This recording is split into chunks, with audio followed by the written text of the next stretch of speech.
আজ আশাপূর্ণা দেবীর প্রথম প্রতিশ্রুতি উপন্যাস সম্পর্কে আমরা আলোচনা করব।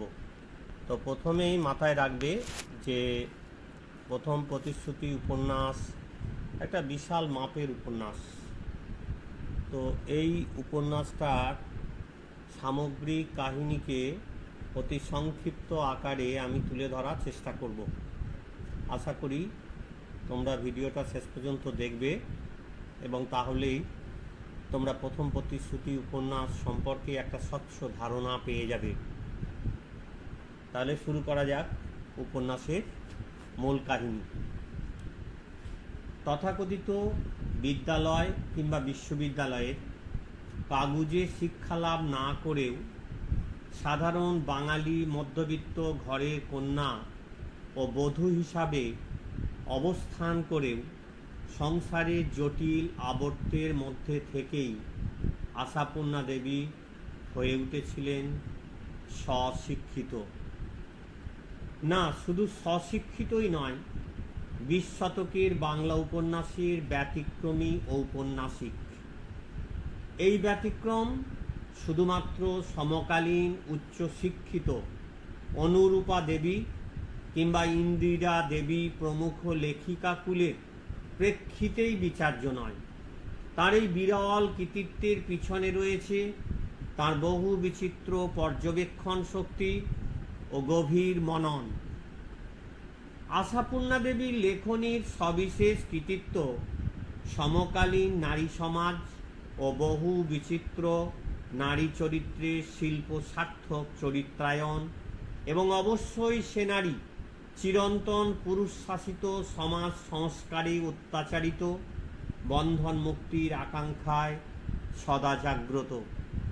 তাঁর সাহিত্যের শ্রেষ্ঠ কীর্তি প্রথম প্রতিশ্রুতি 1964, সুবর্ণলতা 1966 এবং বকুল কথা 1971।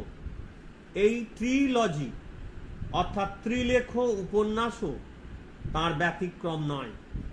এই ত্রিলেখ উপন্যাসের প্রথমটি রবীন্দ্র পুরস্কার 1372 বঙ্গাব্দে এবং দ্বিতীয় পুরস্কার জ্ঞানপীঠ 1384 বঙ্গাব্দে লাভ করেন। ফলত প্রথম প্রতিশ্রুতি বিভিন্ন ভারতীয় ভাষায় প্রকাশিত হয়েছে এবং তার খ্যাতিও সারা ভারতে ছড়িয়ে পড়েছে। প্রথমেই দেখা যাক উপন্যাসের কাহিনী কোন সময়ের প্রেক্ষাপটে রচিত হয়েছে। প্রথম প্রতিশ্রুতি উপন্যাসটির সূচনা 19বিংশ শতকের 50-60 দশকের ক্রান্তিকালের কোনো সময়।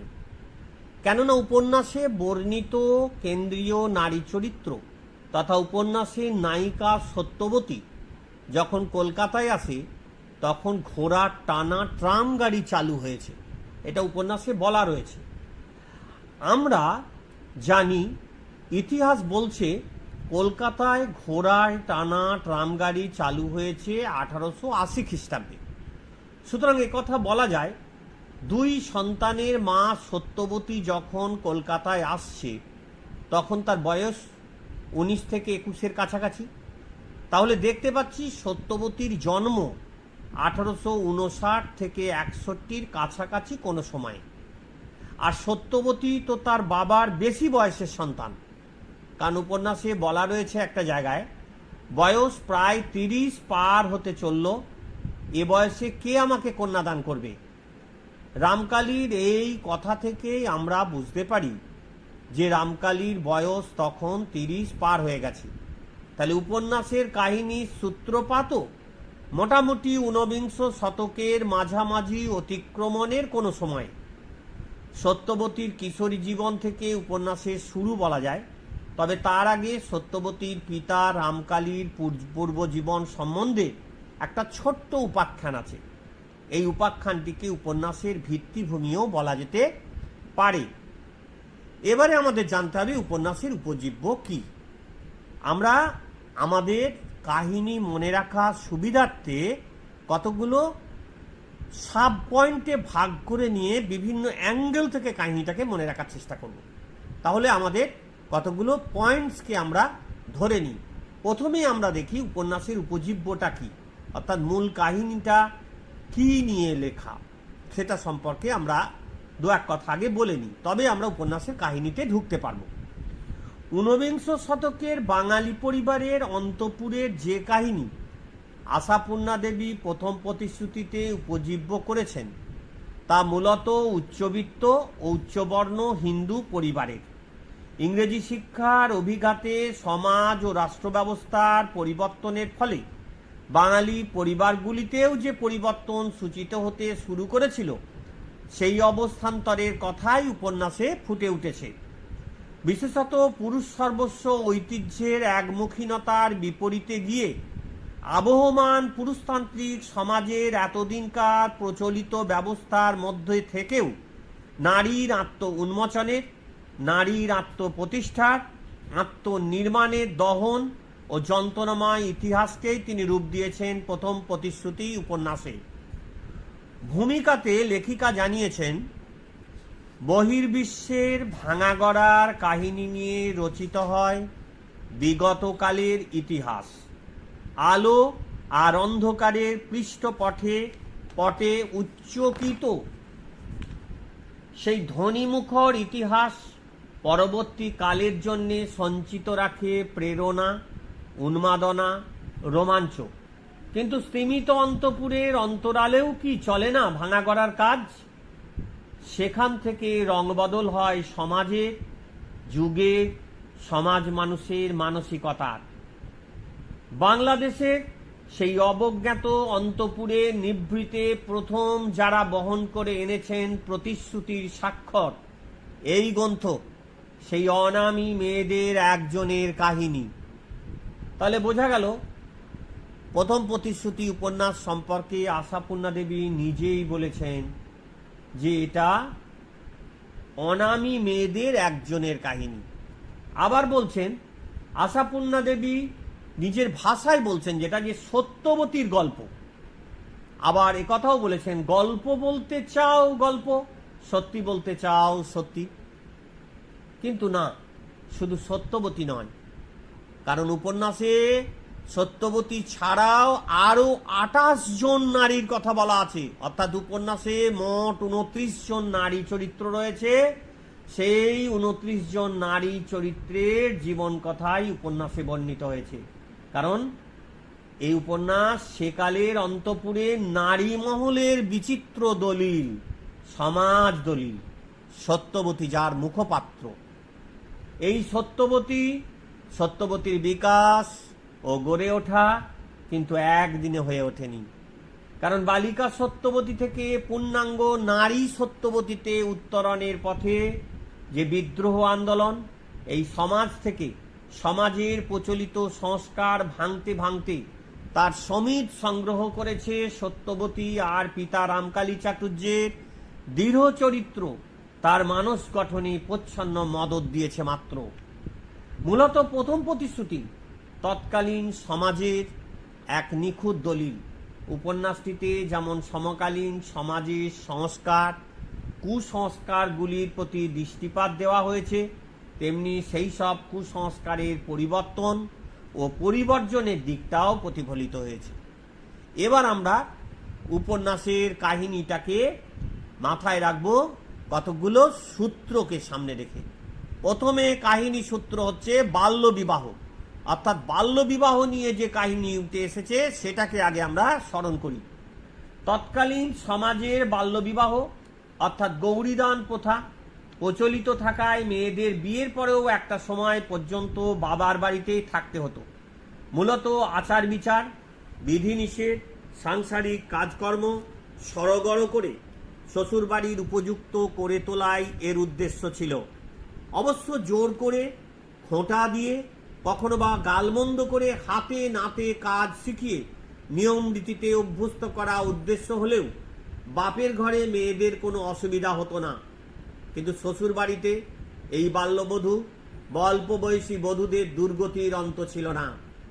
জটার বউ, পুঁটি, সদু, শঙ্করী বা নিতাইয়ের শালিকা তার উজ্জ্বল উদাহরণ। অল্প বয়সী সদুর তো শ্বশুর বাড়িতে স্থানই হয়নি। বিধবা শঙ্করী তো এতটুকু তিষ্ঠতে পারেনি, প্রতিনিয়ত ছিছিক্কারি করেছে তার সম্পর্কে। জটাও তার মা জটার স্ত্রীকে লাঞ্ছনা অত্যাচারে সবসময় নিপীড়ন করে গেছে। আর পুটি, তাকে তো স্বামী শাশুড়ির হাতেই মরতে হলো। মামা শ্বশুর হয়েও নারী দেখার জন্য জটার বইকে প্রায়শ্চিত্ত করতে হবে, কেননা সে মরতে মরতেও বেঁচে উঠেছে। সত্যবতীর বিয়ে হয়েছে 7 বছর বয়সে, পুটির 8 বছরে। লক্ষ্মীকান্ত বাণুজ্যে নাতনি কোরা শাড়ি জড়ানো বছর আস্তেকের পটলির বিয়ে ভেঙে যায় পাত্রের শিয়রে মৃত্যু উপস্থিত হওয়ায়। মহিলার দল তারস্বরে চিৎকার করে চেঁচাতে থাকে, ওরে লগ্নভ্রষ্ট মেয়ে গলায় নিয়ে আমরা কি করব রে। পটলির মা মুখ লুকোই, নিজেকে অপরাধিনী মনে করে, নিজেকে মহাপাপীয়সী ভাবে। নিরুপায় মায়ের আর্তনাদ, হে মা ওলাই বিবি, হে মা সেতলা, পটলিকে তোমরা নাও, ওর যেন এ ভিটেতে তেরাত্তি না পোয়ায়। ভেবে দেখো, মা হয়ে মেয়ের মৃত্যু কামনা, এই ভিটেতে যেন তার তেরাত্তি না পোয়ায়। লগ্নভ্রষ্টা বালিকাকে কেন্দ্র করে তৎকালীন গ্রাম্য সমাজের কুসংস্কার ও সংস্কৃতির পরিচয় এভাবে সামান্য 2-1 কথার মধ্যে তুলে ধরেছেন আশাপূর্ণা দেবী। সত্যবতী ও সুবর্ণলতা দু মেয়ের দুজনে বাল্যবিবাহের বলি। সত্যবতীর বাবা রামকালী কবিরাজ, আদর্শবান, মানবিকতাপূর্ণ, উন্নত যুক্তিবুদ্ধির অধিকারী হয়েও সমাজ প্রচলিত অন্ধ সংস্কারের বশবর্তী হয়ে গৌরীদানের পূর্ণ লোভের জন্য মেয়েকে 7 বছর বয়সে বিয়ে দিয়েছেন। ঘর বসতের জন্য নির্ধারিত 10 বছর হওয়ার আগে তাকে শ্বশুরবাড়ি থেকে নিতে আসে। পিতার আপত্তি সত্ত্বেও সত্যবতী বাল্যবিবাহের প্রতিবাদে তথা বাবা রামকালীর প্রতি অভিমানে শ্বশুরবাড়ি যেতে চায়। সে বলে, যেহেতু তাকে পরগোত্তর করে দেওয়া হয়েছে এবং স্বামীর ঘরে না গেলে স্বামীর দ্বিতীয় বিবাহের সম্ভাবনা রয়েছে, তখন বৃথা সময় নষ্ট করার কি দরকার। বাবাকে অভিমানে সত্যবতী বলে, শ্বশুরবাড়ি আর জমের বাড়ি দুই যখন সমতুল্যি, তখন আর মনে খেদ রেখো না, পাঠিয়ে দিয়ে মনে করো সত্য মরে গেছে। সত্যবতীও মেয়ে সুবর্ণলতার তাই বিয়ে দিতে চেয়েছিল 16 বছর পূর্ণ করার পর। স্বামীকে দিয়ে সে প্রতিশ্রুতিও করিয়ে নিয়েছিল, কিন্তু নাতনি সুবর্ণলতা দেশের বাড়িতে বেড়াতে গেলে মা সত্যবতীকে না জানিয়ে ঠাকুরমা 9 বছরের বয়সেই তার বিয়ে দিয়ে দিয়েছে। সত্যবতী স্বামী শাশুড়ির এই বিশ্বাসঘাতকতাকে এতটুকু ক্ষমা করতে পারেনি, তাই তো প্রতিবাদে কাশীবাসে স্বেচ্ছা নির্বাসন বেছে নিয়েছে সত্যবতী। বিপ্লবীরা যেমন অন্যায় অবিচারের বিরুদ্ধে আত্মত্যাগের মধ্য দিয়ে দেশকে সমাজকে এগিয়ে নিয়ে যায়, তেমনি সত্যবতীও বাল্য বিবাহ নামক তৎকালীন সামাজিক কুপ্রথার বিরুদ্ধে নারীর স্বাধিকার অর্জনের পথকে উন্মুক্ত করে দিয়েছে।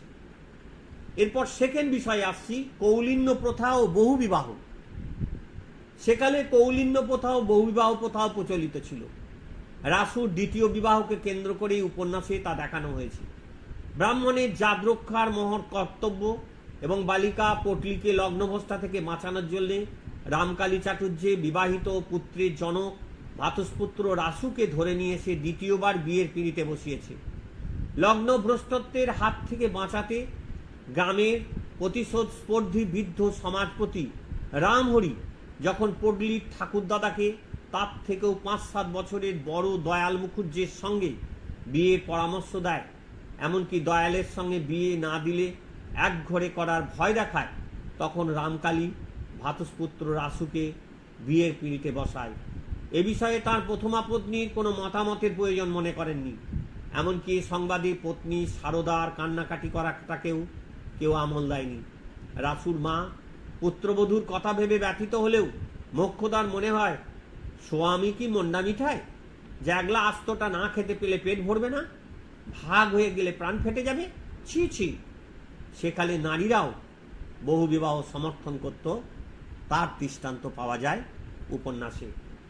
কিন্তু সত্যবতী হৃদয়হীন নিষ্ঠুর সমাজের এই আচার বিচারকে মানতে পারেনি। সেভাবে এত বোধ বুদ্ধি বাবার, অথচ স্বামী আরেকটা বিয়ে করে আনলে মেয়ে মানুষের প্রাণ ফেটে যায় কিনা সে জ্ঞান নেই। এ বিষয়ে বাবার চেতনা ফেরাতে গেলে রামকালী তাকে ভৎসনা করে। সত্যবতী রামকালীকে স্পষ্ট করে দেয়, বলে, বড় বউয়ের প্রাণে তো এখন তুমি সেই জ্বালা ধরিয়ে দিলে, অর্থাৎ সতীন কাটার জ্বালা। মেয়ের মুখে কথা শুনে লজ্জায় মাথা কাটা যাচ্ছে বলে জানায়। সতীনকে কাটা না ভেবে বোন বলে ভাবা যায় না? সত্যবতী সেঁজুতি ব্রতের মন্ত্র উল্লেখ করে বাবাকে বোঝাতে যায়, সতীন কখনো বোন হয় না, বোনের খোঁয়ারের জন্য কেউ ব্রত করে না।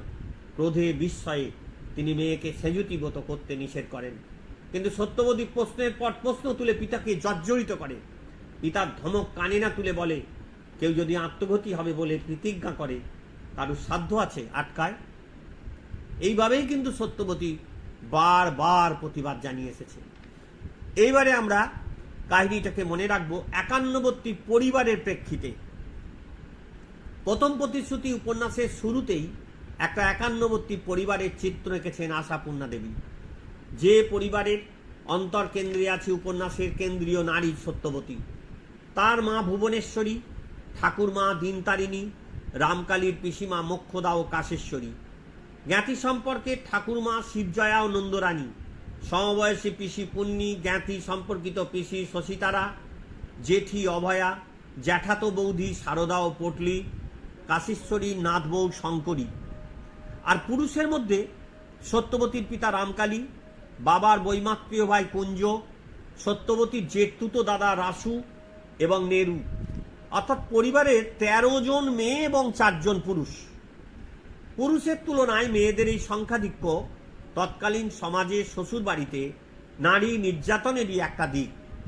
কেননা বাবার পিসি, বাবার বোন, কখনো নিজের বোন স্বামীর মৃত্যুর পর বিধবা হয়ে বাবার ঘরে ফিরে আসতে বাধ্য হতো। বাবা মায়ের অবর্তমানে ভাইয়ের সংসারে বা ভাইপোর সংসারে তখন তাদের আশ্রয় হতো। এমনকি নিজের প্রভাব প্রতিপত্তিকে একটু ঘটা করে সমাজকে দেখানোর জন্যে অনেক সময় জ্ঞাতি সম্পর্কিত বিধবা পিসি, বোন বা অন্য মেয়েদেরও অনেকে নিজের আশ্রয়ে বাড়িতে রাখত। সহায় সম্বলহীন বিধবারাও নিজেদের একটু মাথা গুজবার ঠাঁই ও এক মুঠো ভাতের জন্যে নিজেদের জীবনকে নিংড়ে দিত ওই সব পরিবারের কাজকর্মে। লেখিকা এমনই এক রক্ষণশীল পরিবারে লালিত পালিত, সেখানে মেয়েদের বাড়ির আত্মীয় স্বজন ছাড়া আর অন্য কারোর সঙ্গে, এমনকি বয়স্ক জ্ঞানীগুণীদের সঙ্গেও দেখা করার নিয়ম কানুন ছিল না। বাড়ির পুরুষের দাপটের সঙ্গে গিন্নি বান্নি বয়স্ক মহিলাদের দাপটও ছিল সীমাহীন।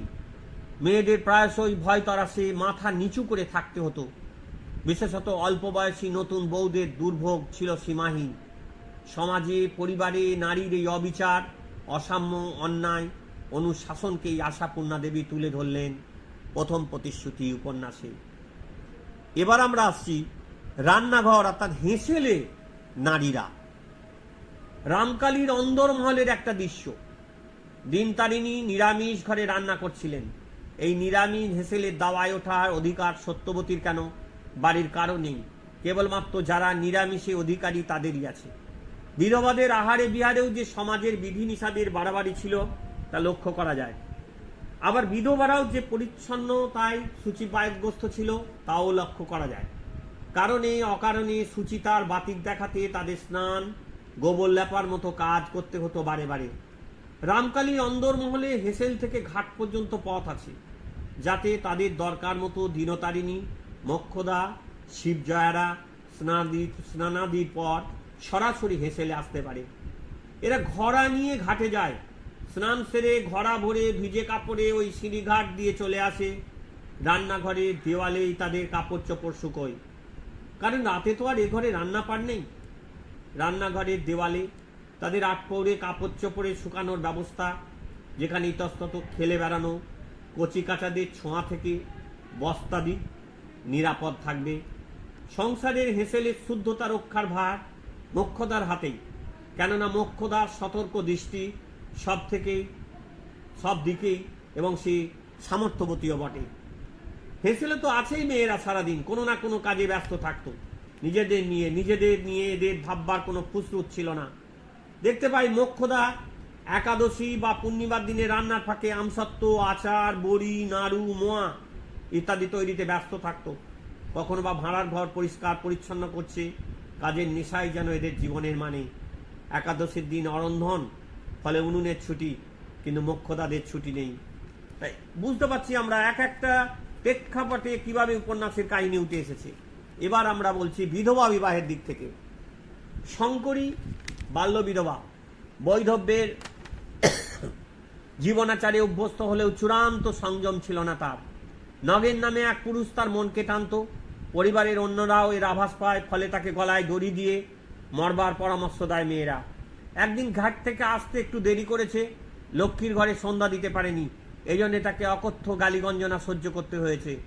সত্যবতী বোঝে অত বাক্য যন্ত্রণায় পাষাণ কৃত্রিমে হলেও জলে গিয়ে ঝাঁপ দেয়। শেষ পর্যন্ত শঙ্করী কুলত্যাগ করে।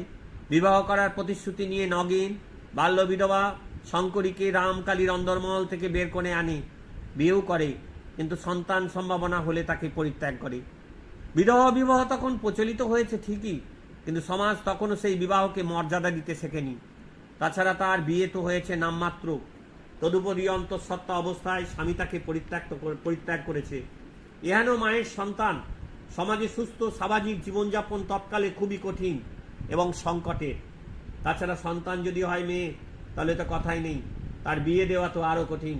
তাই শঙ্করীর পক্ষে সহজ মিথ্যে পরিচয়ে মেয়েকে লালন পালন করা সত্যি। আর সেই জন্যই শঙ্করী তার সন্তানের পরিচয় দিয়েছে। 5 বছর বয়সে তার বিয়ে হয়েছে, 7 বছরে সে বিধবা। শ্বশুর বাড়ি সে চোখেও দেখেনি। পুরুষেরা ভুল করলে সে ভুলের সংশোধন হয়, প্রায়শ্চিত্তও হয়, কিন্তু সেকালের নারীরা ভুল করলে তার প্রায়শ্চিত্ত কোথায়? তা হয় মহাপাতকীর কাজ। শঙ্করী সেই মহাপাতকী, দাসীবৃত্তি করে কোনো রকমের প্রাণ ধারণ হয়। নিতান্ত তুচ্ছ মেয়ে মানুষ শঙ্করীর, সমাজের দরজা তার কাছে বন্ধ।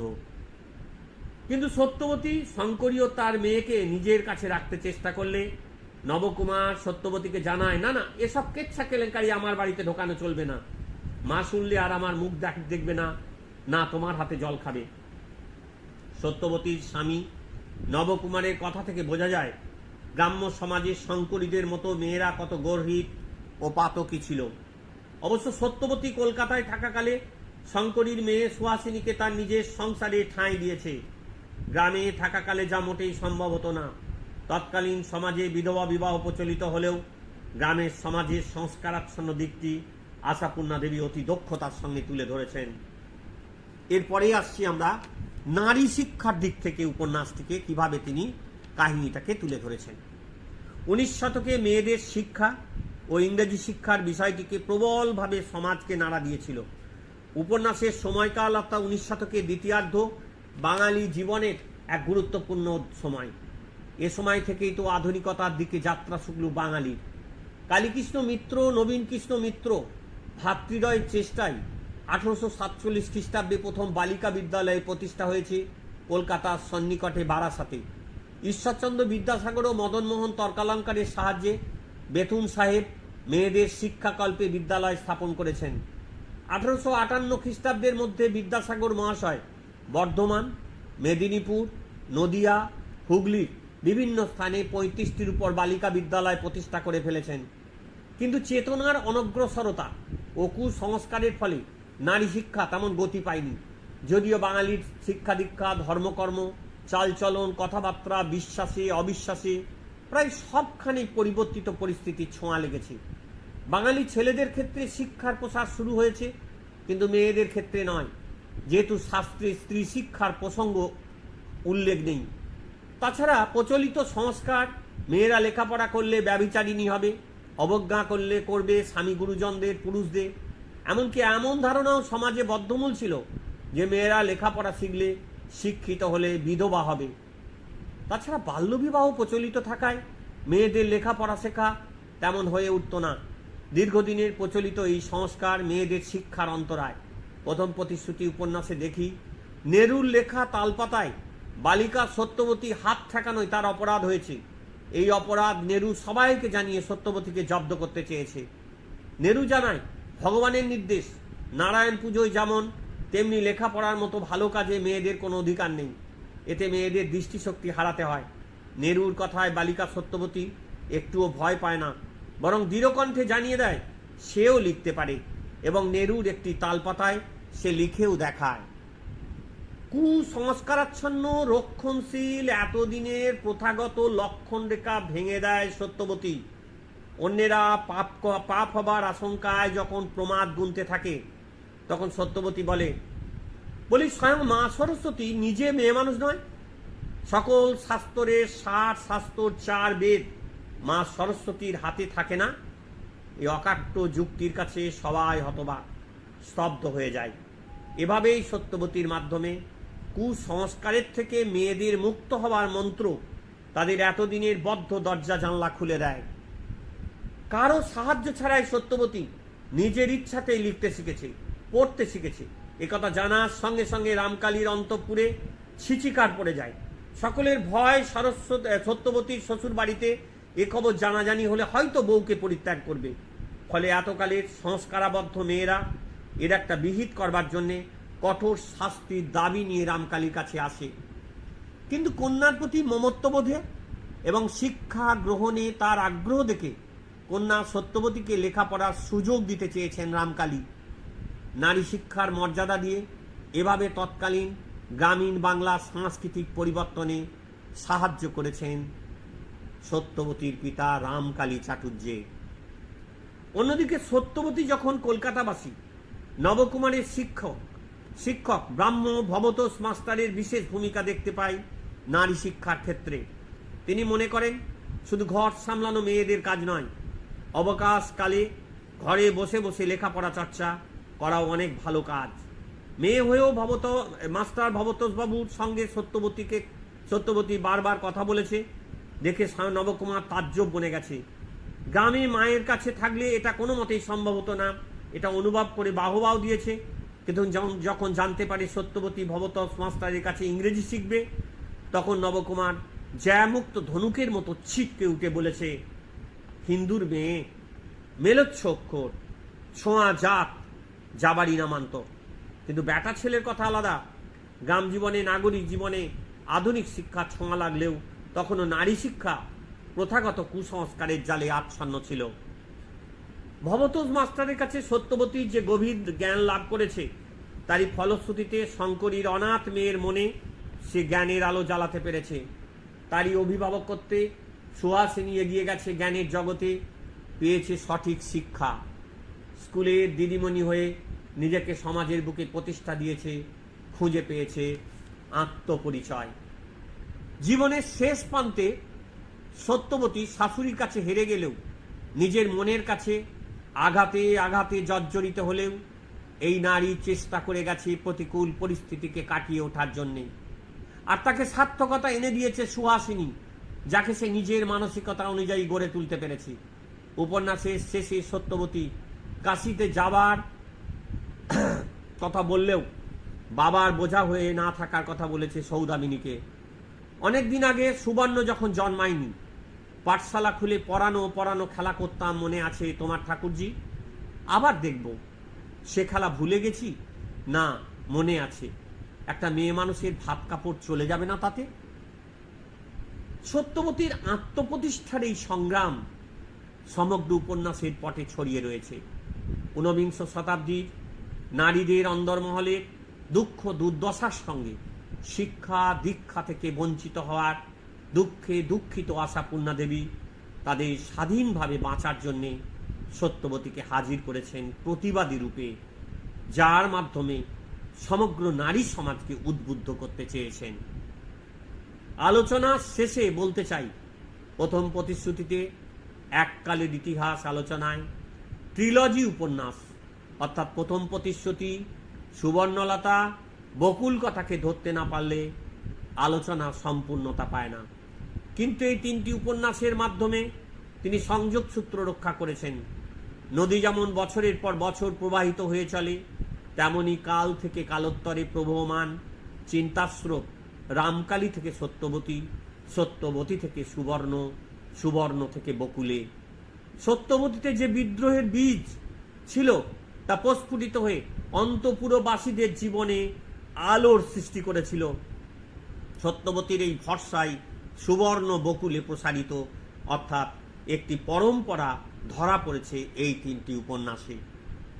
তাহলে এই ছিল আজকের আমার আলোচনার বিষয়। এ বিষয়ে কারো যদি কোনো কিছু জানার থাকে বা এই বিষয়ে আরও যদি কোনো কিছু আলোচনা করে দিতে হয়, তাহলে সে বিষয়ে তোমরা কমেন্ট বক্সে কমেন্ট করবে। এবং যারা আরও উপন্যাসের কাহিনী, অন্যান্য বিষয়ের উপন্যাসের কাহিনী জানতে চাও, তারা আমার চ্যানেলটাকে সাবস্ক্রাইব করে রাখবে। তাহলে ভবিষ্যতে আমি যে যে উপন্যাসের আলোচনা করব সেগুলোর প্রত্যেকটা তোমরা ভিডিও পেয়ে যাবে।